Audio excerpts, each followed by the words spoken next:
Hej Nikolaj. Hej Niels, hvor er det bare hyggeligt at møde dig. Det er så hyggeligt at møde dig. Det er sgu længe siden, var? Yes, ja. Ikke senere i går. Nå, Nikolaj, ja, kan du ikke fortælle os, hvordan du arbejder med mentoring i dit program, eller vi arbejder her i Børkilde med mentoring i vores program? Jo, det kan jeg godt. I virkeligheden, så vil jeg sige, så er vi jo faktisk rigtig meget mentorer for hinanden alle sammen, rigtig meget af tiden. Så på den måde arbejder vi på mentoring med rigtig mange forskellige måder.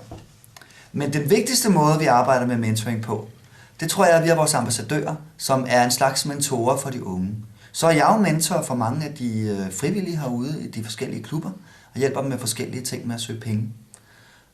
Det tror jeg faktisk er nogle af de vigtigste måder, vi arbejder for mentorer. Jo, og så er afdelingsbestyrelsen jo også en slags mentorer for resten af bebyggelsen, fordi jo en slags jamen, jeg tror, det har startet i Blåkilde, der sagde, at bestyrelsen var et spejl for resten af beboerne. På den måde man er jo sådan en slags rollemodel. Ja, det burde man jo være. Ja. Det burde man være. Ja. Okay, André, wie arbeitet ihr in der Oase mit Mentoring-Programmen? Grundsätzlich arbeiten wir mit verschiedenen Formen von Mentoring, weil das Feld von Mentoring ziemlich groß ist. Wir haben in unserem Beratungsbereich eher das Einzelmentoring, wo zwei Menschen miteinander eng zusammenarbeiten, aber wir haben auch Formen von Gruppenmentoring, zum Beispiel in unseren Arbeitsmarktintegrationsmaßnahmen, wo wir bis zu 10 oder 15 Leute betreuen, die dann je nach Fall in einer Gruppe oder auch einzeln betreut werden. Okay. Also, wie arbeitest du in deiner Einrichtung mit Mentoring? Also Mentoring hat bei uns verschiedene Bedeutungen. Zum einen ist es das Einzelgespräch, dass die Leute also zu uns kommen und wir mit ihnen ganz individuell arbeiten. Und zum anderen haben wir darauf aufbauend eine Gruppenarbeit. Und ich kann in beiden Methoden die Leute betreuen und begleiten. Okay.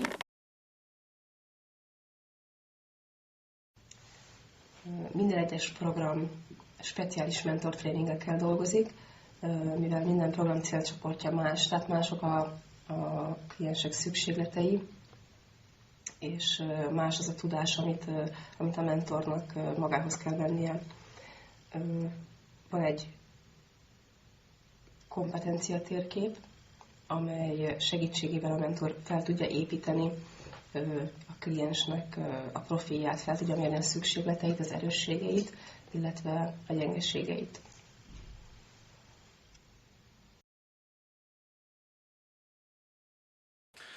How do you work with the mentoring in your programs? Principally, CATE works in 3 directions. We work with the social secretary and the existing social tasks to disabled people and other. All the information, give information to and send them in a job center. The second professionals help with the disability in the school, and third service with elderly people. In Hope Existence. The mentoring is to give the elderly man all the information to prepare food, to take care of themselves. To take care herself.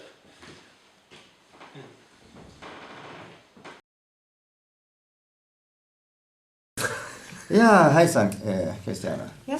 Hejsan. Hej, Ja. Olle. Allt bra? Allt är bra. Ja. Du, jag tänkte jag skulle fråga dig lite grann nu när vi har jobbat på den här lokalvårdskursen och så vidare, och även nu med Lotta och så vidare. Hur jobbar du när det gäller mentoring?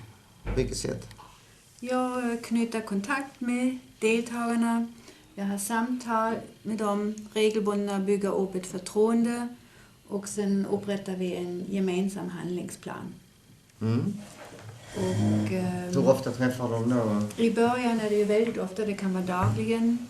Sen beror det på hur självsäkra de blir på vägen.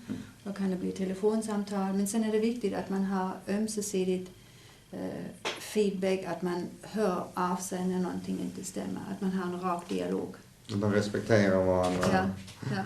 Och så till exempel då att man är ärlig och så vidare. Ja. Så, ja, och följa alltså den överenskomna handlingsplanen. Ja. Handlingsplanen. I början så har ni träffats och så har ni diskuterat vad är målet nu och så ska hon göra det och så ska du göra det. Du menar så, ja? Vi lägger en tidslinje också, vad som är anpassat till deltagarens förmåga. Tycker du att det har fungerat bra? Ja, det har fungerat jättebra med Lotta. Det fungerar inte alltid bra med alla, men då får man ju stanna upp och ha en överläggning.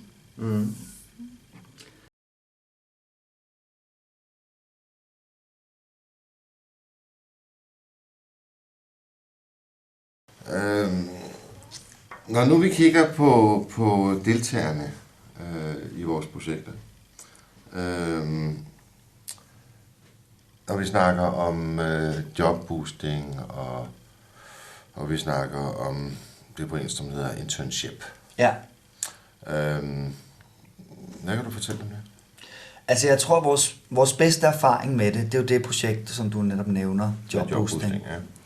Og vores erfaring er, at det, der virker bedst, det er, at de møder en voksen, gerne en professionel, som har tid til dem, som de har tillid til, som lytter til dem, som opmuntrer dem, og som inspirerer dem til at gå over de sociale broer, der skal krydses for at nå ind på arbejdsmarkedet.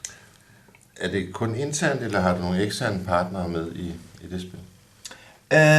Vi har ikke nogen eksterne partnere lige nu, men vi har haft et rigtig godt projekt med det her jobboosting. Så lige nu er vi faktisk i gang med at prøve at se, om vi dels kan få nogle flere lokale partnere med i området her til at bygge op, til at støtte op omkring det.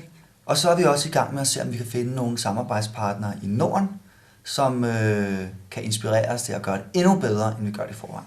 Det lyder dejligt. Und wie ist es bei uns in der Oase? Wie bringen wir Leute oder unsere Kliententeilnehmer in einen Job oder was ist der beste Weg, Leute in einen Job oder in ein Praktikum zu bringen? Ich glaube, jetzt ist wichtig, dass wir keine generelle Antwort geben können, sondern wir müssen einfach in jedem Einzelfall gucken, wo stehen die Leute, wo können wir sie abholen, welche Qualitäten haben sie, welche Talente haben sie, welche beruflichen Qualifikationen haben sie und vor allem auch, wo wollen sie hin. Das heißt, das Wichtigste ist zu sehen, was für eine Perspektive gibt es und anders als vielleicht das Arbeitsamt das auch macht, immer nicht nur zu gucken, was sind die professionellen Qualifikationen, sondern auch zu gucken, was sind zum Beispiel versteckte Talente, was sind Hobbys, was sind Ideen, die sie haben und da in den Lebensläufen auch zu suchen und im Prinzip sie dadurch zu empowern, das Empowerment zu machen und dann ein gemeinsames Ziel zu suchen und dann entsprechend diesem Ziel zu gucken, wo können wir vielleicht beruflich hingehen miteinander und was für ein Ziel könnte sein und dann daraufhin den Lebenslauf zu schreiben und Trainings zu machen und so weiter. Aber da ein bisschen einfach sehr einzelfallorientiert zu arbeiten. Wie ist für dich der beste Weg, um Teilnehmer oder Teilnehmerinnen direkter oder schneller oder näher in eine Arbeit oder in ein Praktikum zu bekommen? Also aus unseren Erfahrungen heraus hat das zwei Seiten. Die eine Seite ist, die Teilnehmer gut darauf vorzubereiten. Das heißt, in einem Mehrstufenmodell sie an die Anforderungen heranzuführen.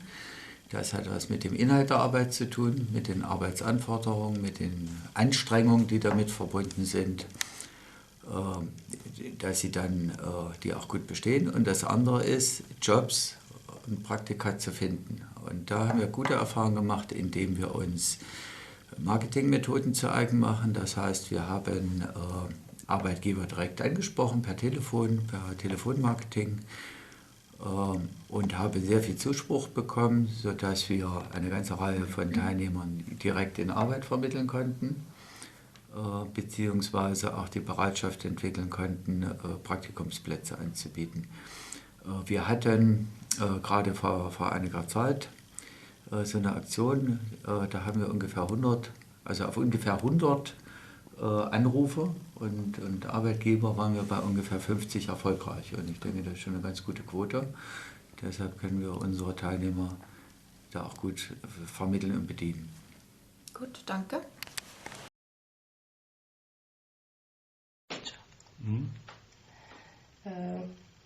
Az Artemis Jó Alapítvány mentorolásának fő célkitűzése a szociális integráció, aminek természetesen része lehet az, hogy a mentorált szükséglete arról szól, hogy munkát kell találnia, hogy szakmai gyakorlatra van szüksége, hogy nyelvtanfolyamon kell részt vennie, a digitális kompetenciát kell fejlesztenie. Hát ez mind megjelenhet a mentorálás folyamatában. I think it was the second one. Good. What is the best way to get participants closer to a real job or internship?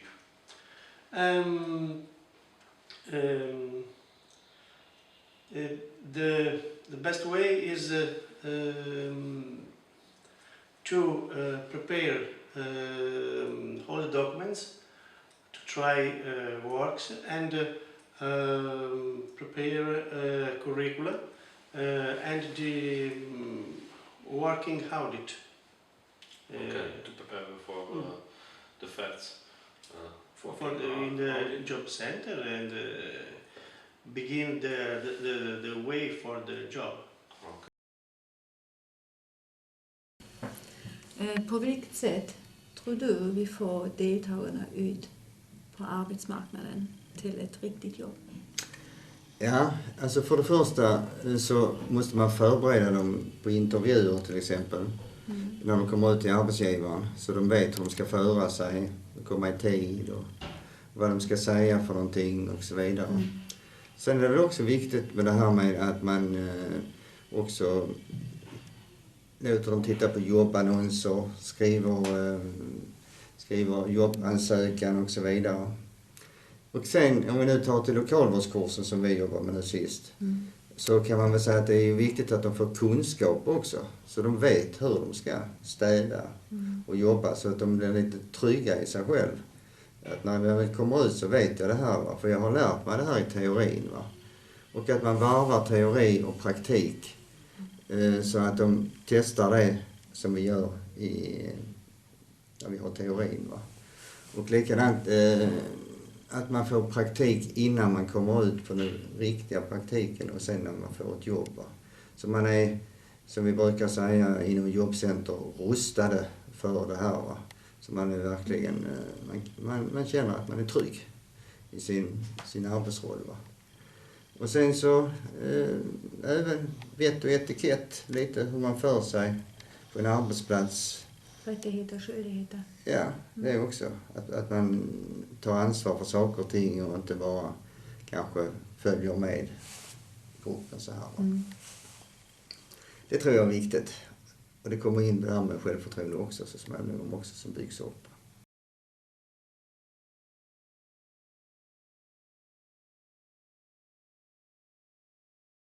Ja. Det fandens man pauser hele tiden.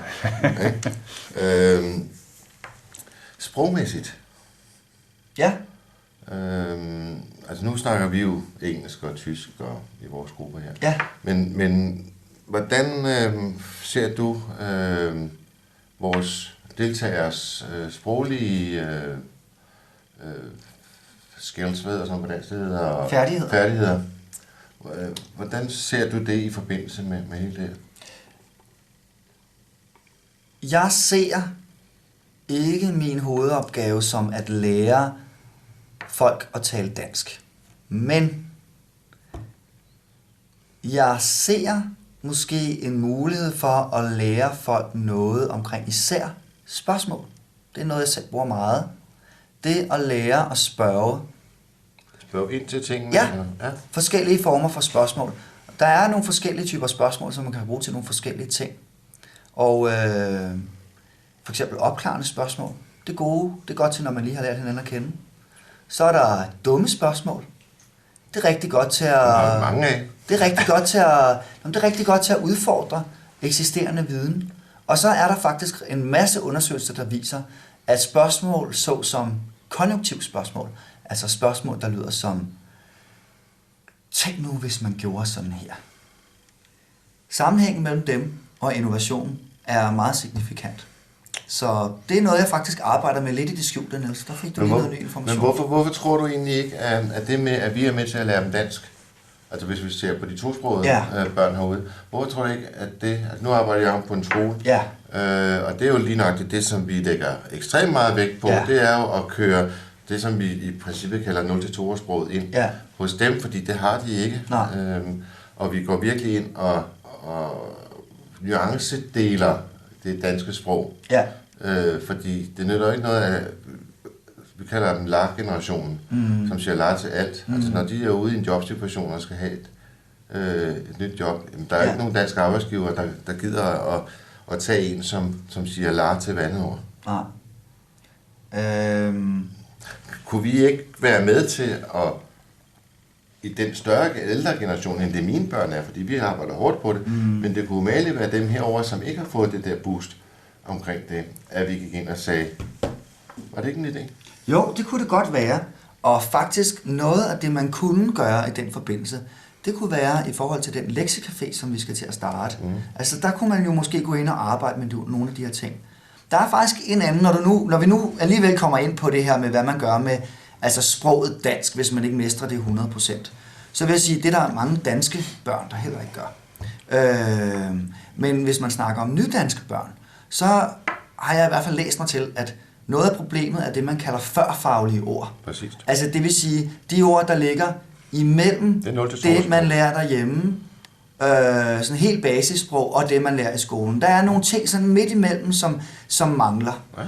Og der tror jeg faktisk, at sådan noget som altså almindelig samvær, forskellige projekter, altså når man arbejder sammen om frivillige projekter i Blåkildegård for eksempel, der lærer man faktisk rigtig mange af de her ord, der ligger lige i det der førfaglige spektrum. Så der tror jeg faktisk, at Blåkildegård, altså community-arbejdet her i Blåkildegård, kan hjælpe rigtig meget med det førfaglige sprogniveau. Det tror jeg, at du har ret i. Og vi må se i lyset, at der er flere og flere tosprog, der flytter ind i Blåkilde. Så der bliver nok et større og større arbejde omkring det der. Det vil der nok gøre. Godt, det sidste spørgsmål, Nikolaj. Den der self-confidence, hvad hedder det på dansk? Det hedder selvtilliden, som der er hos vores unge mennesker, som ikke har en skid at lave, altså som går og er arbejdsløse og ikke gider at gå i skole og sådan noget. Hvad kan vi gøre for at styrke det? Jeg tror, det mest basale, man kan gøre faktisk, det man kan starte med, det er at give hånd. Det lyder måske meget enkelt, men jeg har aldrig oplevet endnu, at man har fået noget dårligt tilbage, når man har strukket hånden frem. Så det er jo ligesom, man kan sige, den måde, man får selvrespekt på, det er jo også, når man bliver vist respekt. Så det at stikke hånden frem, det er faktisk noget af det mest basale, man kan gøre. Men derudover, så handler det jo selvfølgelig også om at finde ud af, hvad folk er gode til, og lade dem være en del af løsningen, i stedet for at være en del af problemet. Og det mener du, det vil styrke deres selvtillid? Ja, det mener jeg faktisk. Det vil give nogle succesoplevelser, som vil styrke deres selvværd. Altså når vi ser dem, så mødes de jo altid og giver hinanden hånd. Ja. I forvejen. Ja. Men det er ikke sikkert, at de giver så meget hånd til andre, som de ikke kender. Det der tit eller også er der måske ikke så mange, altså det der er jo interessant er, eller også er der måske ikke så mange af sådan nogen som måske du og jeg, der uden for vores professionelle virke, giver hånd til dem. Det er måske ikke så tit, at de møder nogle ældre voksne, som faktisk giver hånd til dem. Og det, at der er nogen, der gør det, uden at de nødvendigvis sådan gør det som en del af deres arbejde eller et eller andet, det betyder faktisk rigtig meget, tror jeg. Tror du, at ambassadørrollen har noget at gøre med det også? Det tror jeg, den har. Altså med at styrke deres selvtillid? Ja, det tror jeg, den har på en eller anden måde. Ambassadørrollen er jo den her funktion i Blåkildegård, hvor der er nogle ældre voksne, der er ambassadører, det vil sige, de hjælper nogle af de unge i deres ungdomsklub med at styre og drive klubben. Og det, at de er der for dem og hjælper dem med det styrker jo deres selvtillid, i og med, at det hjælper dem med at have deres eget sted. Så det er jo helt konkret. Altså, det er jo sådan tit, at unge mænd her i Blokhilde, de har ikke lov til at stå i en gruppe sammen nogle steder, uden at de ligesom er farlige. Det, at ambassadørerne hjælper dem med at have et sted, hvor de kan være, uden nogen synes, de er farlige, det er jo med til at styrke deres selvværd, fordi så har de en base, hvor de har lov til at være. Ja. Og jeg tror, vi kan udbygge den funktion mere til dels måske nogle gange, og de ambassadører, der kender de unge godt, at de kan fortælle andre ældre voksne, hvordan man skal snakke med de unge, eller skabe relationer mellem de ældre voksne og de unge. Og selvfølgelig også, at de lærer de unge, hvordan de skal få hul igennem ind til de voksne, ældre voksne. Nu taler vi jo meget om de tosprogede. Vi har jo andre grupper i Blokhilde. Ja. Vi har enlige mødre, vi har lavsociale personer, og sådan noget også uden arbejde. Og ja. Har du nogen intentioner om at gøre noget for dem, for at styrke dem? Ja, det har jeg. Altså for det første, så synes jeg, at vi gør noget allerede i forhold til at prøve at åbne klubberne op, sådan så de er rummelige over for forskellige mennesker med forskellige behov. Det er meget vigtigt. Altså, og tit så kan man sige, så er det jo ikke altid, at mennesker med behov bliver opfattet som folk med specielle behov. Altså, det jeg tror, der er vigtigt, det er, at i stedet for at rangdele folk i forhold til, hvor mange behov de har, så tror jeg, det er en god idé at prøve at arbejde med, at folk har forskellige behov og forskellige ressourcer. Hvis man er arbejdsløs, så har man jo for eksempel en hel masse tid. Det er jo en stor ressource. Det er jo nogle ting, måske en ressource, som du og jeg har behov for nogle gange. Og der kan vi jo få noget hjælp. Så på den måde tror jeg, at en af måderne at gøre det her på at inkludere folk med hvad skal man sige, med særlige behov, det er måske at lade være med at fokusere så meget på særlige behov, men mere at snakke om, at der er forskellige behov og forskellige ressourcer. Og fokusere på menneskelighed. Ja. Nikolaj, nu giver jeg dig en hånd. Ikke? Så har du større selvtillid. Det er godt, ja, det gør du. Tak for nu. Ja, og tak for spørgsmålene.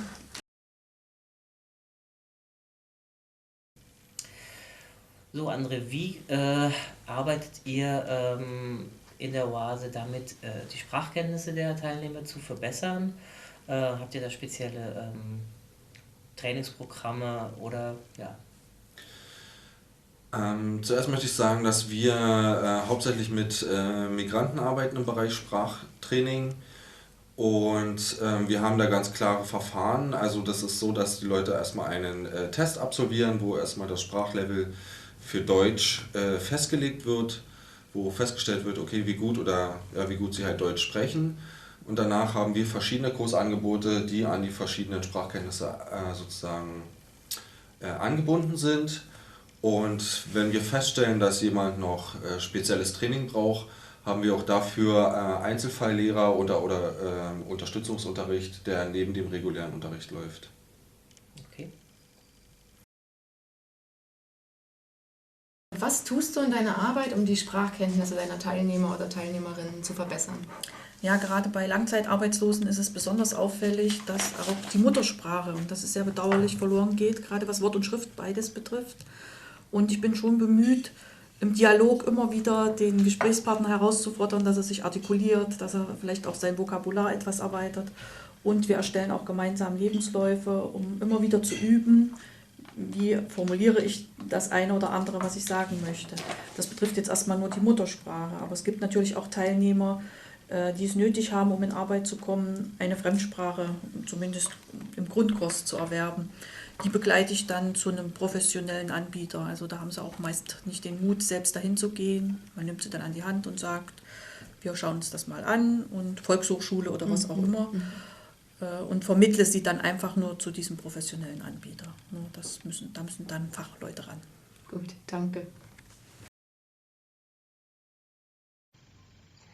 A nyelvi kurzus, a nyelvi képzés is bele van építve a mentorlás folyamatába. Magát a nyelvi kurzust általában önkéntes nyelvtanár kiscsoportos formában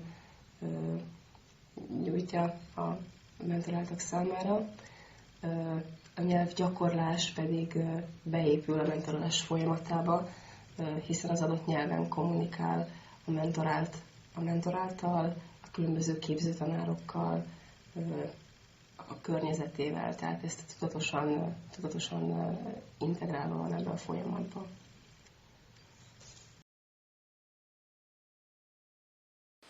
How would you improve the language skills that participants need to succeed? We give formation and information to people entering in the working world, and they learn practical skills.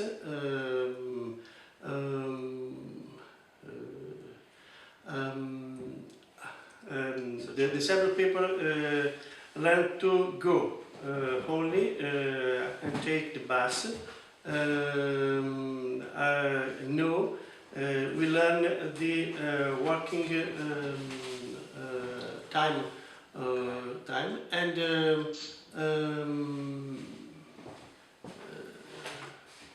present himself skill to present himself at work, to ask directly working audit and others practical competence.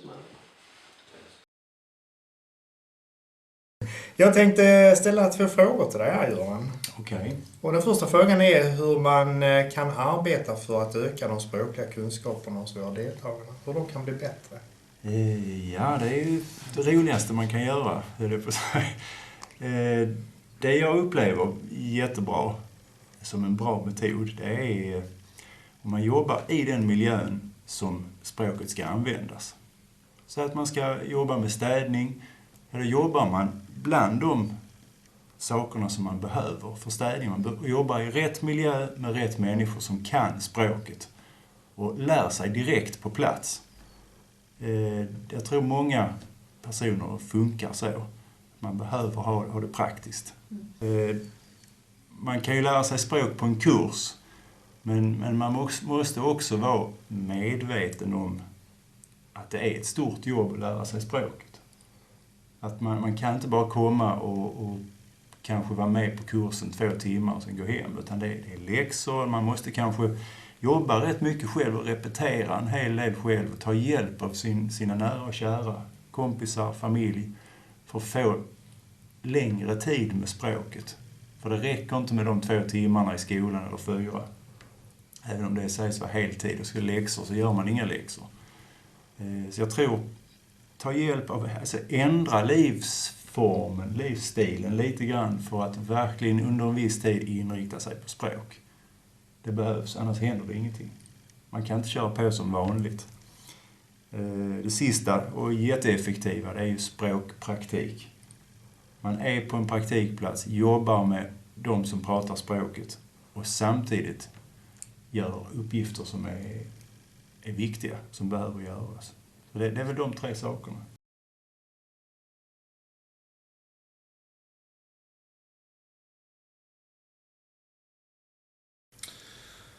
So, für mich ist noch wichtig zu wissen, oder was ich unseren Zuschauern mitteilen möchte, ist,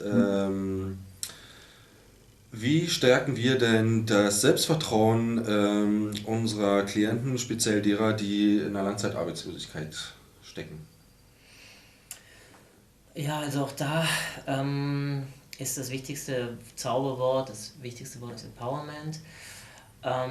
Und auch da müssen wir wieder im Einzelfall gucken, wo sind die Schwächen, speziell zum Beispiel bei Leuten, die traumatisiert sind, die psychische Probleme haben, die Abhängigkeiten haben, um dann zu gucken, wo können wir ansetzen.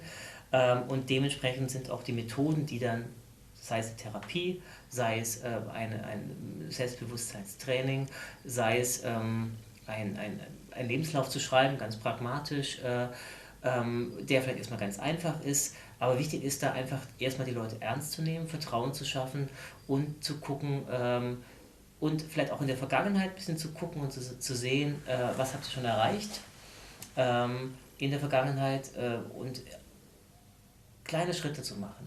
Ganz, ganz kleine Schritte. Nicht sofort das große Ziel zu sehen, zu sagen, wir wollen hier einen Vollzeitjob haben, der 2000 € einbringt, sondern zu sagen, vielleicht erstmal einen Minijob, vielleicht erstmal einen Lebenslauf zu schreiben, ein Praktikum, kleinere Schritte und natürlich auch erstmal die Probleme zu beseitigen, also vertrauensbildende Maßnahmen erstmal, kleine Schritte, kleine Trainings, kleine Qualifikationen, damit erstmal Schritt für Schritt so im Prinzip wieder ein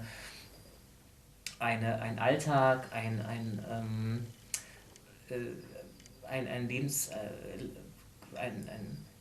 es wieder gelernt wird, im Prinzip ein berufliches Leben zu führen und dadurch auch praktisch das Selbstbewusstsein wieder besser wird, sowohl in beruflicher Hinsicht und aber auch das, was ich vorhin gesagt habe, also auch wieder die Talente zu fördern, das nicht außer Acht zu lassen, dass man noch ganz viel andere Qualifikationen hat. Aber wie gesagt, das Wichtigste ist Empowerment und Vertrauen zu schaffen und aber auch die Schwächen nicht zu ignorieren und nicht, wie vielleicht das Arbeitsamt das auch macht, zu sagen, hier, das nur als negativ zu sehen, sondern das umzuwandeln und zu sagen, nach den Stärken zu suchen und die dann zu versuchen, die Qualifikation auszubilden und dann Schritt für Schritt dann auf eine zielgesteuerte berufliche Qualifikation hinzuarbeiten. Okay, danke.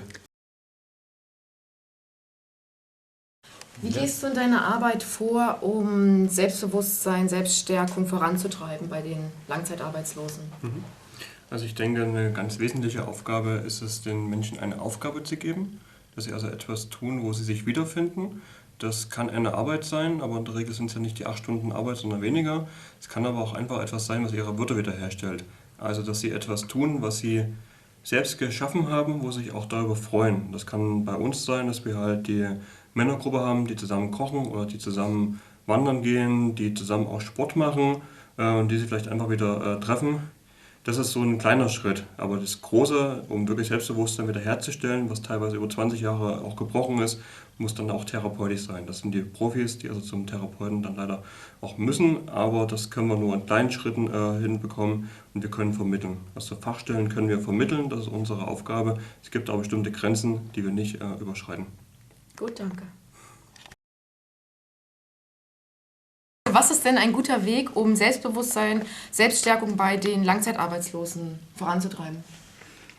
Ja, genau. Also Langzeitarbeitslose geht es ja um Arbeit. Und wir müssen wissen, dass Arbeit an sich ein neutraler Prozess ist. Arbeit schafft nicht von vornherein Selbstbewusstsein. Wir haben die Erfahrung gemacht, wenn man die Arbeitsprozesse arbeitspsychologisch fundiert, und da arbeiten wir insbesondere nach dem deutschen Arbeitspsychologen Hacker, dann kann Arbeit einen Beitrag leisten.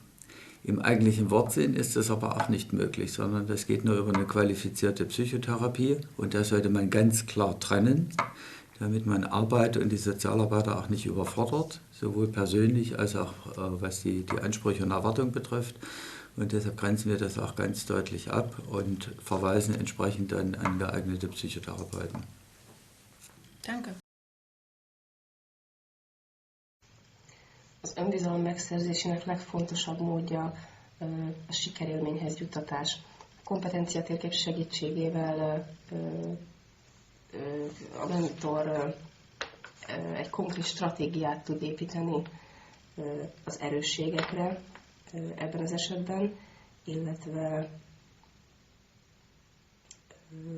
a gyengeségek, a gyengébb területek megerősítésére olyan gyakorlatokat épít, amelyek ezzel a pozitív visszacsatolással megadják a sikerélményt. I think that's the point. What is a good way to strengthen self-confidence among long-time unemployed? It's important to stay with the person, hear the person, and invite the person to make experiments because the experience create success And success grow the self-confidence. So experience of friendship. Kan du också, Göran, ge några exempel på hur man kan stärka en person eller personers självförtroende, hur man kan arbeta med det? Ja, det borde jag ju kunna, för det är egentligen det som är grunden för alla framsteg. Det är att man har ett självförtroende som går att bygga på, som blir bättre. Jag skulle säga respekt, först och främst. Respektera den personen som jag jobbar med. Och då får jag tillbaka respekt och vi kan bygga en relation. Det är ju det relationen. Men sen kan man också börja rent konkret prova vad är jag duktig på? Vilka saker kan jag? Kanske något jag inte visste. Är jag praktiskt lagd? Eller är jag duktig med människor? Vilket sätt är mitt bästa sätt att jobba? Vad har jag för kunskaper? Och då, när man ser kunskaperna och ser möjligheterna, då stiger också självkänslan. Då blir man glad för att man kan vissa grejer och man blir säker för vissa grejer kan man inte. Man behöver inte kunna allt, men några saker är man oftast bra på. Och sen det sista, och kanske också en av de viktigaste, det är ju gruppkänslan. Om man är en mindre grupp som tillsammans lär sig någonting. Har man då en bra stämning i gruppen och god respekt och hjälper varandra och får högt i tak, får lov att göra fel, då är det inga problem. Då vågar man och tiden försvinner, man tycker det är kul och så blir man glad och stark.